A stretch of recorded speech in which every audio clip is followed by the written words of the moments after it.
Alright, so this is my finished shed. I thought I'd shoot a little video of it to show you in more detail since the pictures may not have been enough. I also didn't want to take a video of the whole time I was making the shed because it just would have taken too long, and it already took me 2 or 3 weeks to put the whole thing together because I had to work quite a bit. Um, so I'll start by showing you the outside. I used just regular concrete cap wall block for the base. I laid down 2 sheets of 4 mil plastic and just for a vapor barrier, and actually started out with about six or eight of these block underneath, but because I thought that the floor kit on this shed would be strong enough to hold my weight, but ended up I needed more so it would be a little bit more sturdy. That's the whole story of this shed pretty much. The metal that it's made of is pretty thin, so you've got to just make sure that it's all put together well and have a good foundation for it. Other than that, it's not too bad if you do a good foundation. There are a few things that you can do to make it stronger, like get a roof strengthening kit, but I didn't do that. So you can see that it has washers behind all of the screws. Everything that touches the paint has a washer on it, except for those screws on the ridge right there, which they might actually be supposed to have washers behind them, but I might have forgotten those. But other than that, it looks pretty good on the outside. You can see I have some foil tape on the roof. That's because I didn't get the roof strengthening kit, and if you don't buy that kit, you have a string of holes in the roof on each side that you have to cover up or fill in somehow. So I just chose to use foil tape.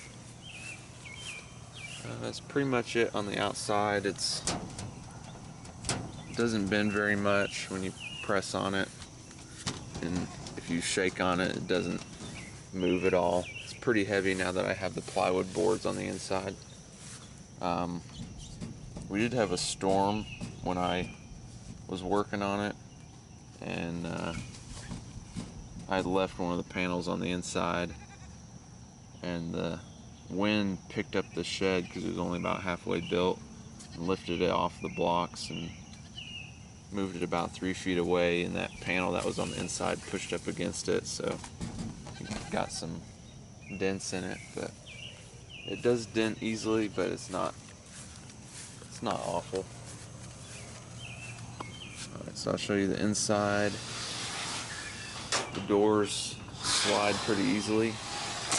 I had to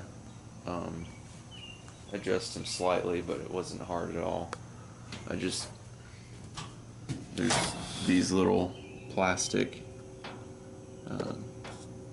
runners that they go on, and it shows you if the door needs to be raised or lowered, what holes to put them in.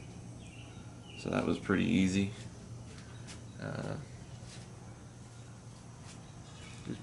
Pretty good amount of space in the 8x10. There's the 10x12 if you need more space, but I think the 8x10 would be fine for me because it's not a permanent shed, and I'm just gonna use it for a little bit of work. So you can see I got the insulation on the inside. It's reflective insulation. It's not very thick, but it actually does help out a little bit, especially it being a metal shed. I definitely needed something in here to make it a little bit cooler. So I used 3M duct tape for the foil duct tape, and it has like a acrylic adhesive on it, which works really well. I've had this hanging up on the roof of the shed for more than a week now, and none of the tape has come off, so that's a great thing to see. That's where the roof strengthening kit would be. There would be 2 beams running along on each side there,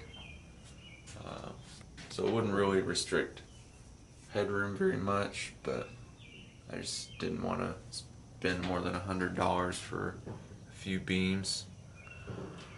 So the plywood for the floor, I just used 3 sheets of plywood, 3 sheets of treated 3/4 inch plywood, and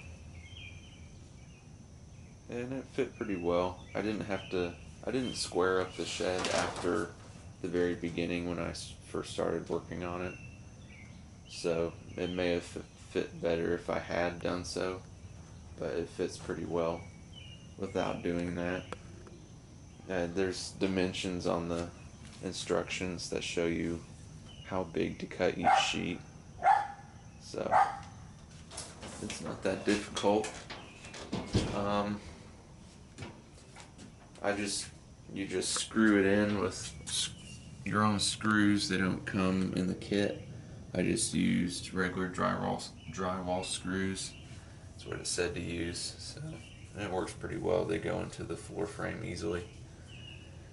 I also did a little bit of insulation in the gaps down there at the bottom, and also out here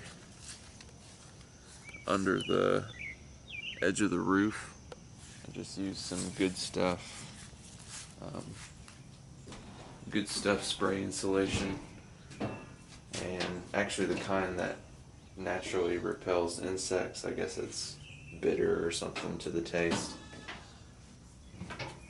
So did that to plug up some of the holes, and then I also used metal silicone for some of the gaps here. It's not always a flush fit on all the panels, so I wanted something to keep bugs from getting in as easily. So I used some of that, and you can see it's some up there, and mainly in these corners here. Oh, there's a spider right there. But mainly in the corners here, I used it because the gables don't meet very well in the corners, but it's not a big issue. It's pretty much all I did other than what was actually in the instructions to do. Just a little bit of extra insulation and sealing. And also some extra block, but they don't really tell you all what to do with the block. I only have insulation on the back sides of the doors, the roof, and this one wall right here. That's for right now, just because that was just one roll, and I think it's like $43 per roll. So I was just waiting to spend more, see if I really need to put it on this wall because it faces where most of the sunlight is. It gets the hottest. So overall, it's a pretty good shed for the money. I only spent $289 on the shed itself, and after all the insulation and everything, it probably came out to a little over $500. Could have spent more to make it more comfortable, but on a shed like this, it's not really worth it. And it's not going to be as comfortable, really, even after all this modification as a wooden shed would be, just because wood insulates better and looks better and all that stuff. But for a little over 500, it's probably half the price of a shed this size would be that's wooden. So I think it's a pretty good use of money, and really just provides me with a roof and a little area to have a workshop in. So I mean, I definitely recommend this shed if you need something to store tools in, or even to have a little workshop in if you can't afford a wooden shed. But yeah, so this is my shed. I hope you found this review and build process helpful. Thanks for watching.